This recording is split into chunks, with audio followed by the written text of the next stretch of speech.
Y la tipo 4, cabeza con toda la epífisis comprometida. Colapso precoz, coxamán importante, cuello acortado, se puede destruir la cadera. Cuando uno hay destrucción, como que quiere salirse del lugar. Y tiene muchos quistes, esas lesiones metafisarias. Vamos con radiografía que se entienda mejor. Esta es otra clasificación que la de Herring, que la que más usamos nosotros es un poquito más fácil, que la de pilar externo. En la A está conservado, tiene buen pronóstico. Fíjense que la cabeza está más o menos bien formada. El B, el pilar lateral externo, tiene una altura del 50%. Ya el pronóstico es regular. Fíjense cómo se acható esto. Parece una galletita. En lugar de ser redondo, parece una galletita. Y esto es incongruente con respecto al acetábulo. O sea, se va a movilizar, pero va a ser diferente. Ahí tiene coxamarna, cuello breve y pérdida de movilidad. Porque no puede algo recto articular bien con algo curvo. La del grupo C, el pilar externo tiene una altura menor ya del 50%, el pronóstico es malo, ya esto es secuelar. Fíjense que desapareció todo, se aplastó todo, quedó deformado, quedó como un pico, como un triángulo, y estas son las caderas que van a andar mal, tienen poco movimiento, mucho dolor y mucha secuela. Estudios complementarios, lo que hablamos. Centellograma ya mucho no se usa, pero saber que si uno hace un centellograma va a dar una hipocaptación. ¿Sí? Ecografías, a veces uno para detectar líquido en la articulación no tiene mucho sentido. Artrografía no se usa. Sí se usa hoy en día resonancias para descartar otras patologías. Tratamientos iniciales es calmar el dolor y disminuir la rigidez.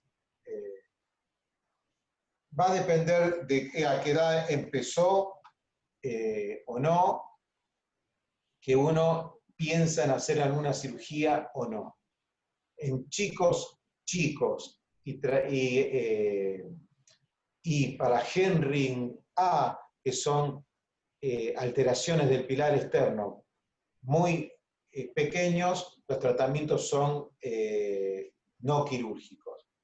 Para los Herring B y Herring C, los tratamientos y más, si son de hay un gris ahí en chicos que tienen Herring C y Herring B que son muy discutidos, pero sepan que, bueno, a mayor gravedad, tratamiento quirúrgico, a menor gravedad y a menor edad, tratamiento no quirúrgico.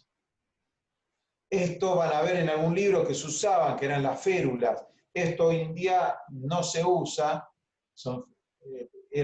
Si vieron la de Forrest Gump, la película, que está con todo un armazón, bueno, son parecidos a esto, que era bilateral, que se ponían antiguamente. Esto no se usan las férulas, que eran las férulas de Atlanta. Hoy en día hay muchas cosas quirúrgicas, se hace osteotomía del acetábulo, osteotomía del cuello femoral, se hace liberación de partes blandas. Quilectomías son las deformidades que se forman alrededor de la cadera, entonces hace que eso mejore la movilidad. Artrodiastasis, que es diastasar o agrandar la articulación coxofemoral para que tenga mayor espacio para moverse, y a veces uno hace el tratamiento secundario, como a veces la cabeza se aplasta un poco, no tiene mucho dolor, pero sí lo que hace es compensar la discrepancia porque quedó más corto el miembro, ¿sí? Sépanlo, esto es para que tengan un pantallazo de lo que es enfermedad de Pernes.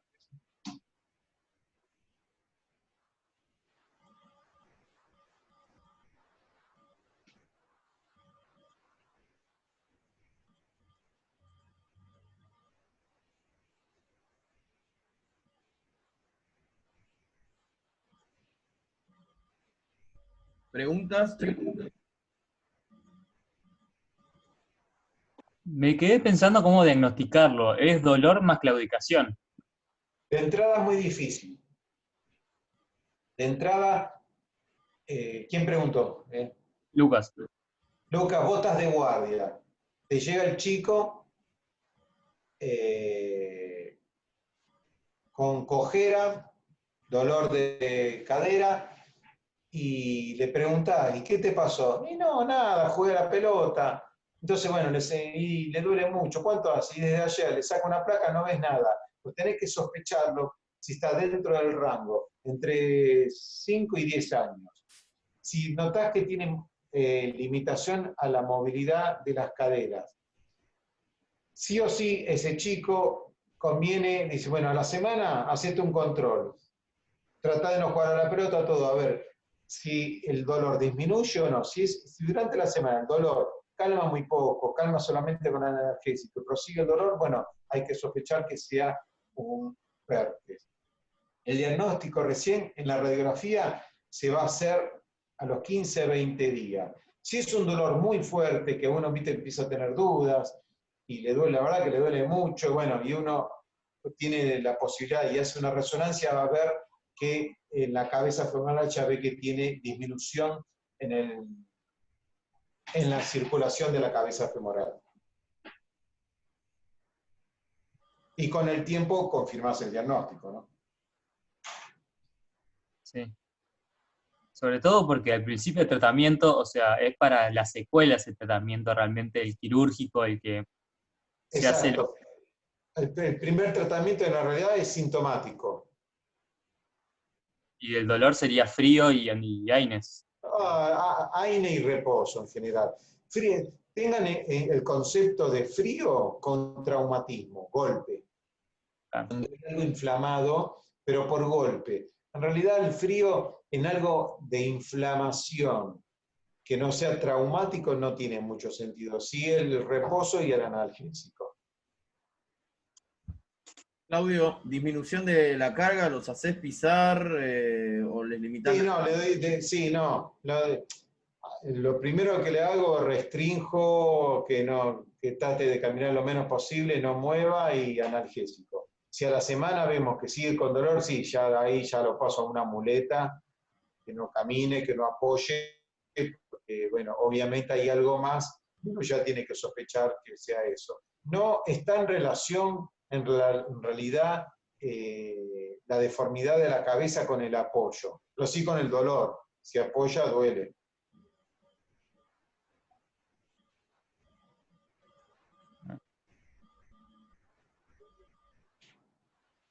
¿Seguimos? Seguimos. Ya queda poco, chicos, no se me duerman. No, ninguno estará comiendo, ¿no? Quiero creer, ¿no?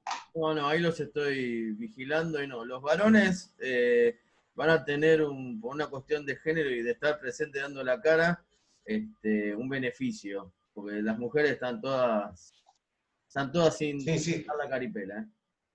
Sí. Termino esta mini presentación, quiero alguna de las chicas que pregunte. Vamos. Epifiólisis de cadera. Desorden más frecuente de la cadera del adolescente. Mirá que no lo vemos, ¿eh? Fíjense. ¿No lo ven? Oh, perdón.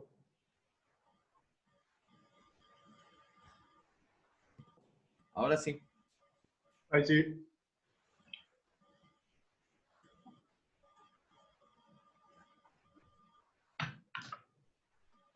Desorden más frecuente en la cadera adolescente. Lo decía, viene con dolor de cadera, lo mismo, el mismo caso. Pero este chico ya tiene 12 años, 13 años. En realidad ya no pienso, hay grises, pero ya no pienso en un PERTES. Ya digo, y qué raro, y te caí, y mira, siempre los chicos van a tener un antecedente de algún golpe, siempre, así que no piensen siempre que fue por el golpe. ¿Y cuánto hace que te duele? Y me hace 10 días y camino, pero tiene 12, 13 años, bueno, yo ya voy pensando en otra cosa. ¿Qué es lo que pasa en la epifisis de cadera? Hay un desplazamiento entre la cabeza y el cuello. Fíjense, la cadera izquierda es una cadera normal. Esta es la epífisis, este es el cartílago de crecimiento, esta es la metáfisis. ¿Sí? En esta, la epífisis se deslizó a través del cartílago de crecimiento, se fue cayendo. La epífisis se cayó. Se da de 2 cada 10 cada 100.000 nacidos vivos. Hay una variación regional estacional que no se sabe por qué. Los grupos de riesgo son entre 10 y 16. Ven que son otros grupos de riesgo diferentes a los del Perlex. Acá los varones está por encima, un poquito por encima de mujeres. Tiene una característica que no son todos, pero la mayoría son chicos pícnicos, son chicos más o menos grandotes, obesos, genitales chiquititos, que eso se lo asoció a que muchos tenían endocrinopatía, pero no todos los que tienen epifisiolisis tienen alguna endocrinopatía. O sea que bueno, hay relación, pero no se sabe que sea por eso, porque la mayoría no tiene ninguna endocrinopatía. Se puede dar bilateral. En nuestro medio tenemos un 25% más o menos dentro de los primeros 2 años de la primera aparición de una de las caderas. ¿Qué pasa? El desplazamiento femoral se desplaza hacia anterior y algo hacia afuera. ¿Sí? Se va cayendo esa epífisis. Hay una inflamación o una hiperplasia sinovial, hay aumento de la vascularización, pero hay cambios fisarios porque se da a través de la fisis, o sea, del cartílago. Acuérdense, cuando yo hablo de fisis, es cartílago de crecimiento. Se llama fisis o cartílago de crecimiento. Se empieza a ensanchar y se empieza a disponer en forma normal esas columnas, o sea que hay una debilidad de ese cartílago de crecimiento. Entonces hay una debilidad del cartílago de crecimiento, hay un aumento de la carga, porque generalmente son obesos, y a veces se puede asociar a un traumatismo, como que el traumatismo pareciera la frutilla que termina de desplazar la epífisis. Hay trastornos endócrinos asociados, sí, hipotiroidismo, hipogonadismo, adenomas, osteodistrofias renales, pero no están todos relacionados, ¿sí? De vuelta, ¿cómo se presenta? Dolor de rodilla, muchos, pero tiene una característica que generalmente entra caminando con el pie hacia afuera. O sea que perdió la rotación interna. Como esa caída de la epífisis hace que camine como si fuera una sola pierna como Chaplin, hacia afuera. Pero le duele la rodilla. Ninguno se preguntó por qué duele la rodilla, ¿no? Y tiene la patología en la cadera. ¿Qué les parece? Por el mal de apoyo que puede tener, digamos. En general es para... No, se te corre el eje. ¿Cómo? Se corre el eje del peso del cuerpo y... No, la posición acá justamente es porque la cadera se lo hace llevar a esa posición hacia externa, pero en realidad los dolores de rodilla a veces es por irradiación nerviosa. Inflama todo lo que es el fémoro cutáneo, de la raíz del muslo, y lo que hace es doler la rodilla, porque en realidad la rodilla no tiene nada, ¿sí? Pero por inflamación de la cadera, inflama filetes nerviosos que hace que duela la rodilla, ¿sí? La presentación puede ser aguda, crónica o aguda sobre crónica. ¿Qué significa? Aguda, bueno, esto fue dentro de 2 o 3 días y apareció ahí, el dolor se cayó, pero dolía. Crónica lleva más de 3 semanas. O sea que aguda, menos de 3 semanas, crónica, más de 3 semanas. Pero hay una aguda sobre crónica, que son dolores de repente. Y yo tuve dolores de cadera hace como 4 o 5 meses y ahora me empezó de repente de vuelta. O sea que tuve una epifisiolisis, pasó desapercibido, se lo aguantó, no hicieron el diagnóstico y de repente empezó a doler fuertemente sobre algo que ya estaba desplazado. Entonces, aguda, menor de 3 semanas, comienzo de los síntomas. Sin signo de RX de remodelación. ¿Qué significa? Cuando pasó mucho tiempo ya empieza a haber callo en la zona, empieza a ver como si fuera una fractura. Crónica, mayor de 3 semanas de síntomas, hay signos de remodelación. Empieza a haber callo en la zona, pero sigue con dolor. Camina en rotación externa, camina como Chaplin, acuérdense. Y si son las 2 caderas, camina bien como Chaplin, bien hacia afuera. Eso es un diagnóstico que uno hace entrando a caminar. Me duele la cadera y lo ves caminar, es eso, no queda otro. Aguda sobre crónica, mayor de 3 semanas de síntomas y no puede caminar. ¿Sí? Pasó esas 3 semanas de lo crónico, pero empieza con un dolor fuerte que no puede caminar.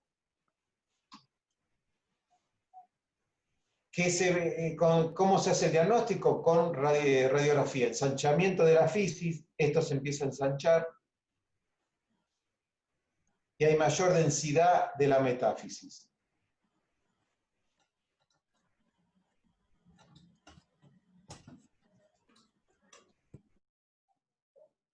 En el frente se ve lo que se llama las líneas de Klein. ¿Qué son las líneas de Klein? Fíjense la cadera derecha. Cuando uno sigue el cuello, corta a la epífisis y la deja un quinto por afuera. Fíjense en esta. La cadera derecha, la cadera derecha que está a la izquierda, ¿no?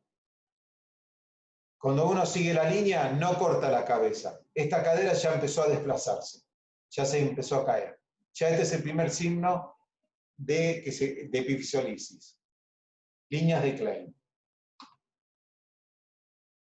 En el perfil una vez, como fíjense, ve más como signos de remodelación, como que tiene callo. Por acá pues ya está caída, se ve bien, se ve como un callo de pastor, bien caída. Y hay una calificación radiológica que si se cayó menos del 30% es grado 1, entre el 30 y el 50% grado 2 y mayor del 50% grado 3. Es otra clasificación radiológica, nada más. Muchas otras clasificaciones es estable y inestable. Estable son las que puede caminar, tiene buen pronóstico y el tratamiento uno lo puede diferir. Y las inestables es no puede caminar, tiene mal pronóstico, duele mucho, viene en camilla y el tratamiento es urgente.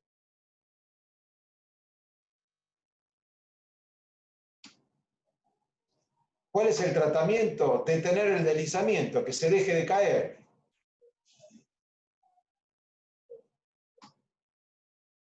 Hay muchos tratamientos, pero el tratamiento gold estándar es la fijación in situ, o sea, fijarlo en el lugar.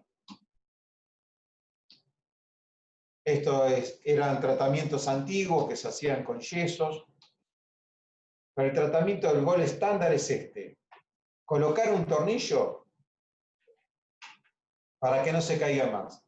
Paso a través del cartílago de crecimiento. ¿Voy a dañarlo? Sí, lo voy a dañar al cartílago de crecimiento. Pero sepan que son chicos grandes, que están al final del crecimiento, o sea que el daño es mínimo. Es una técnica mínimamente invasiva, mínima hospitalización y rápida rehabilitación.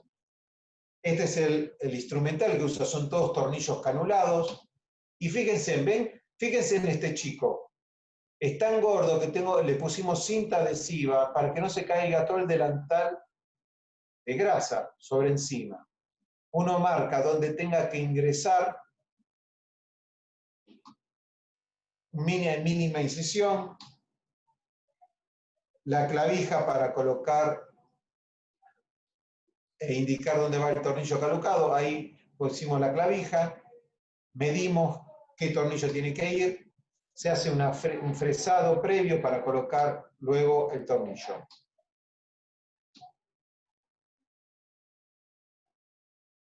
Esta es la técnica de tornillo canulado.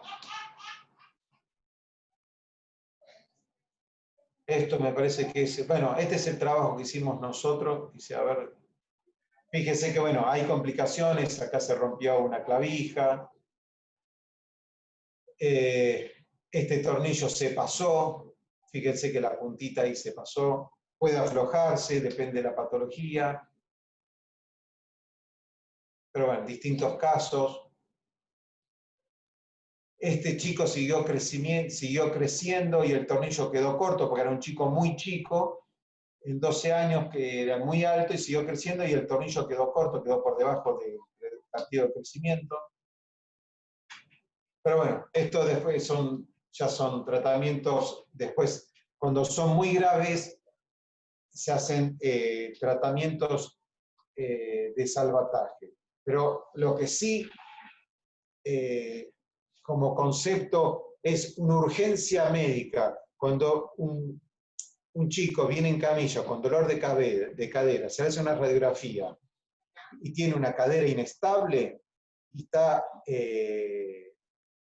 con mucho dolor, hay que llevarla, y a partir de un traumatismo importante, hay que llevarla de maniobras suaves dentro del quirófano al lugar, la epífisis, y colocarle el tornillo para que deje de deslizarse, ¿sí? Fíjense, deslizamiento y colocación de tornillo en el frente y en el perfil, ¿sí? Las estables son las que vienen con tiempo, eso uno lo puede hacer con tiempo. Hay que hacérselo igual, pero acá no se pueden hacer maniobras porque ya está estructurado la deformidad. Hay que dejar que no deje de desplazarse más. Y cuando ya vienen con secuelas, o hay chicos que estuvieron con su epifisiolisis crónica, siguieron creciendo y se pegó en su manera, quedó en forma torcida o deformada, se hacen osteotomías de corrección para mejorar la posición de la cabeza con distintas placas. Ahí sí hacemos tomografías y resonancia y hacemos una osteotomía especial para mejorar la posición de la cabeza sobre la cadera, ¿sí? Después vamos con placa. Acá yo hice una con tutor externo. Son caderas secuelares, que lo que hacemos es mejorar un poco toda esa deformidad para que no tenga dolor y mejorar la movilidad, ¿sí? Acá con otro tipo de placas. Acá otro con fijador externo de vuelta. Y acá paramos porque ya es directamente sobre osteotomías. ¿Preguntas de esto?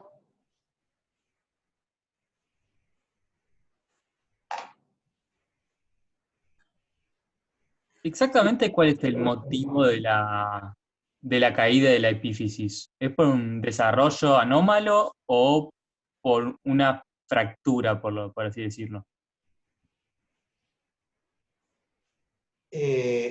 Hablando grosero, en realidad es como si fuera una fractura. Porque se llama epifisiolisis porque se desliza a través del cartílago de la fisis. Entonces se llama epifisiolisis. En realidad, si vos me decís, ¿esto es una fractura? Sí, pero en realidad no siempre fue por un traumatismo.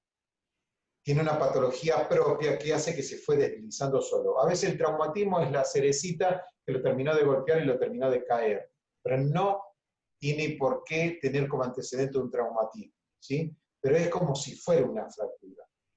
La teoría es que son trastornos vasculares que hacen que debiliten toda la zona, pero no se sabe. Sí se sabe que se dan ciertos chicos que son más gordos, que son más obesos, que tienen endocrinopatía, pero no son todos esos.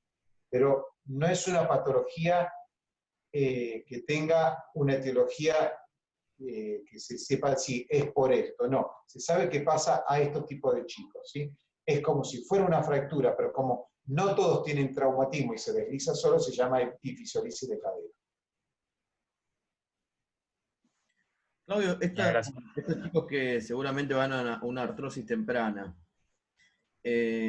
¿cuándo uno decide, o en tu experiencia, qué fue lo más joven que tuviste que ponerle una prótesis a estos chicos? Tengo una nena de 15, pero porque fue crónico, quedó como crónico deformó. Le hicimos una osteotomía para mejorarla y quedó. Hoy no es el tema, está en osteotomía de las PAU, las osteotomías periacetabulares, la osteotomía de Gans, que es lo que venimos haciendo para mejorar la cobertura de las cabezas femorales, pero a veces está tan deformado que no hay forma de mejorarlo. Y hace unos años, cuando yo dije de empezar a hacer un reemplazo de superficie, mi jefe casi me echa del servicio. Yo me fui a hacer con el gallego Anitúa, en el Instituto de Rehabilitación, un tipo de reemplazo que son reemplazo de superficie. Después quedó proscripto el reemplazo de superficie porque ya no se hace más, se hace en Inglaterra, nada más. Murray, al que le gusta tenis, busquen la cirugía de Murray, lo que se hizo en la cadera, que le hicieron por artrosis el año pasado, el tipo de prótesis que le pusieron, fíjense en el dibujo. Ya se hizo, no se hace en ningún lado. Hoy en día, de a poquito se empezó a hacer reemplazos en pacientes juveniles y se hizo en artritis reumatoidea y en epifisiolisis. Y con Andrés Roncoroni hicimos 2 reemplazos en pacientes secuelar de epifisiolisis que tendrían 15, un año, y la otra no sé si tiene 15 o 16. Y porque no tenés otra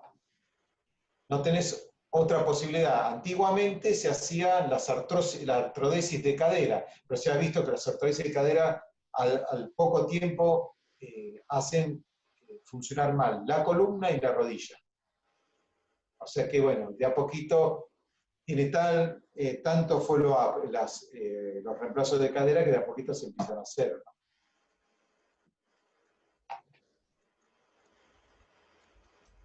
Bueno, la última y comemos. ¿Se ve ahí? No. No, ahí. Okay,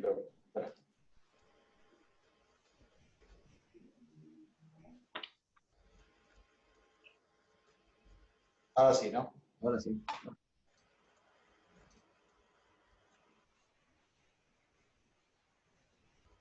Bueno, 2 palabras de escoliosis.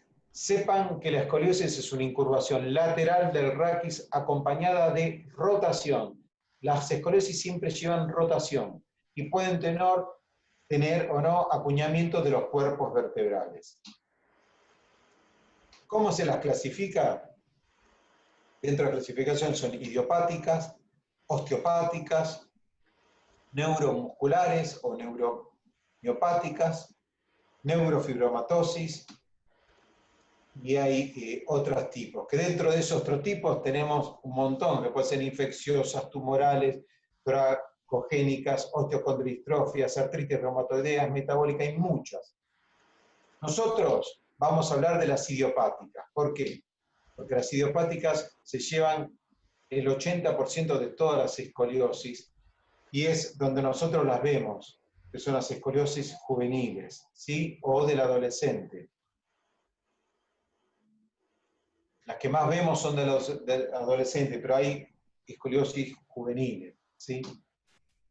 ¿Cuáles son las etiologías de las idiopáticas? Y no se sabe. Cuando hay muchas cosas, ¿por qué no se sabe? Se dice que es genética, ambientales, por el crecimiento, anomalías del tejidos estructurales, musculares, neurológicas, posturales, pero no se sabe por qué, ¿sí?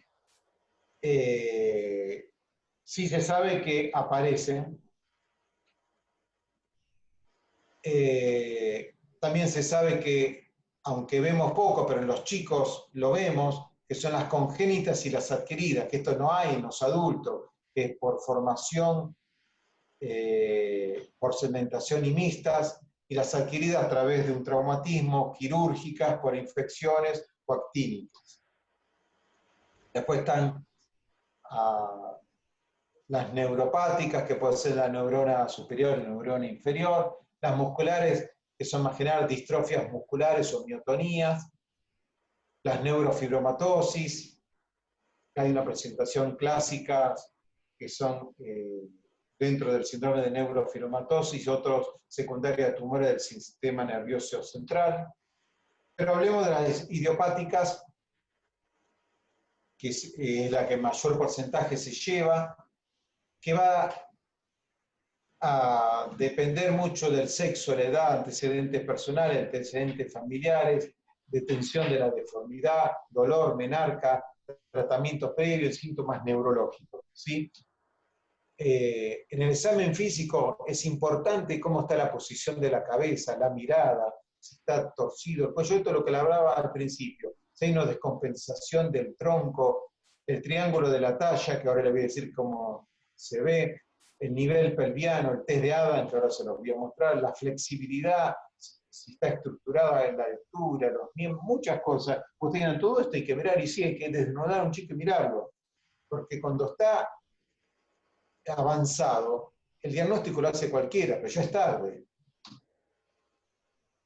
La posición de la cabeza, la mirada, el cuello, es fundamental, porque ahí podemos empezar a hacer el diagnóstico de algo que empezó a deformarse. Los hombros, la descompensación del tronco, el triángulo de talla, el nivel pelviano y el test de Adams, como la flexibilidad, son importantísimos. Esto, el diagnóstico lo hace cualquiera, chicos, pero cuando se llegó a esto, es tarde.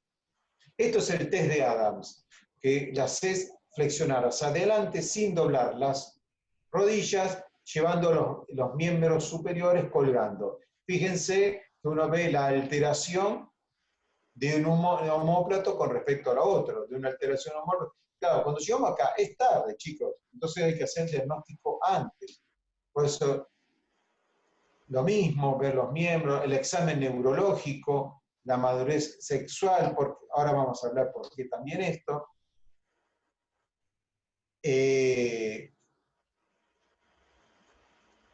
¿Cómo hago un diagnóstico? Primero sacando radiografía, frente y perfil de la columna completa, no de un pedacito de columna. Tiene que ser una parada y otra sentada para ver si hay estructurada o no en la columna. Hay que protección de gónadas y de mamas. Esta es una radiografía que uno ve angulaciones. Esta es una radiografía que ve angulaciones, ¿sí? Se hacen angulaciones para un lado y para el otro, para ver si la columna está dura, porque está secundaria a un tumor o algo, o se mueve para un lado o para el otro, quiere decir que no está estructurada, que se puede tratar, ¿sí? Hay que descartar malformaciones, displasias de la vértebra, de las costillas, y vemos si ese patrón de curva es la cervical, si es cérvico-torácico, si es torácico, si es tóraco-lumbar, si es lumbar o lumbosacro, ¿sí? ¿Cómo mido? Y bueno, tiene una angulación, depende de lo que mido voy a tratar, se llama la medición al lugar de Cobb. Acá yo veo que tiene una escoliosis, veo que no está derecho. ¿Cómo mido? Busco las vértebras límites. ¿Las vértebras límite de qué? De la angulación. Donde empieza ya a perderse la concavidad es la vértebra límite, de un lado y del otro.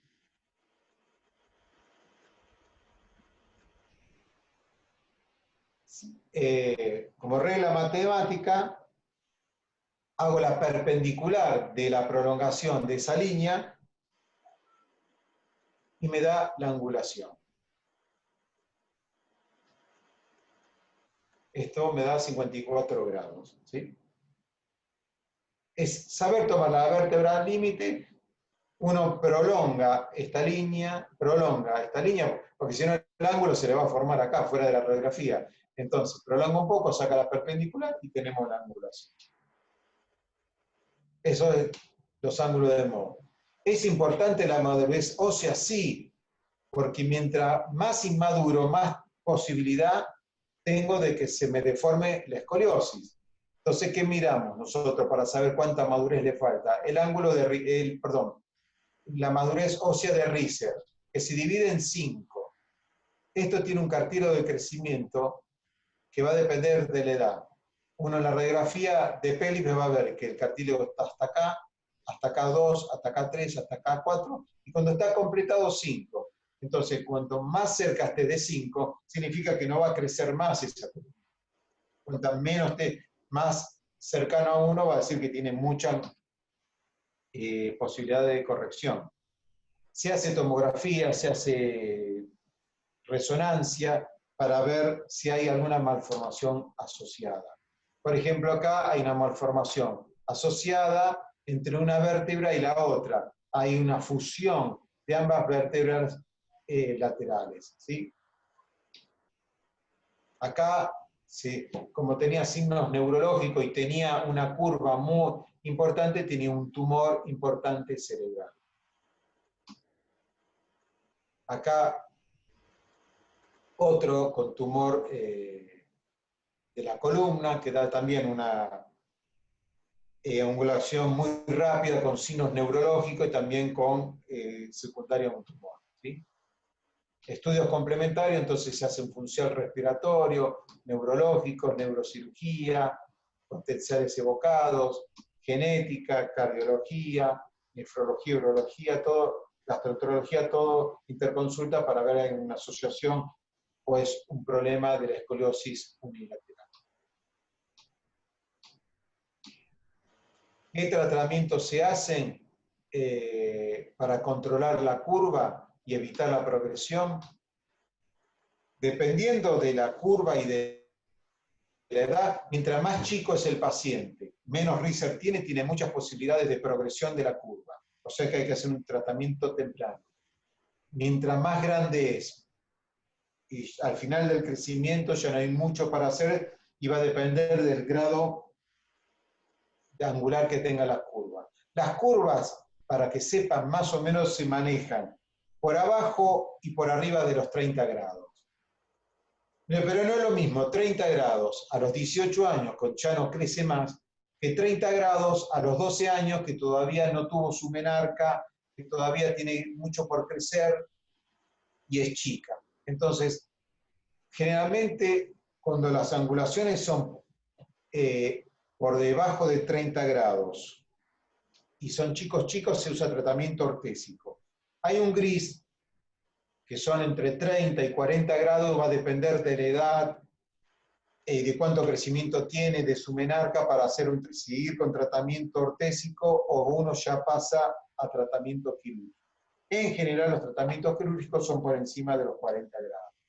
Estos son historias del corsé de Milwaukee, que se usaba hace muchos años atrás, hoy no se usa para nada. Hoy lo que se usa son estos corsés que son de TLCO, se llama, que se le hace también unos agujeros para que tenga algo de respiración, y se le hacen parches para, fíjense, para compensar la parte contraria a la concavidad, para presionar sobre la curva para corrección, ¿sí? Está indicada en Reiser 3 o menor, con lo que hablábamos antes, curvas menores de 25 grados, con progresión documentada, uno ve que va progresando, curvas entre 30 y 40 grados, que progresó rápidamente, y curvas entre 25 y 30 grados. Pero sepan que más o menos a partir de los 30 grados es de donde se usa. Claudio, Sí.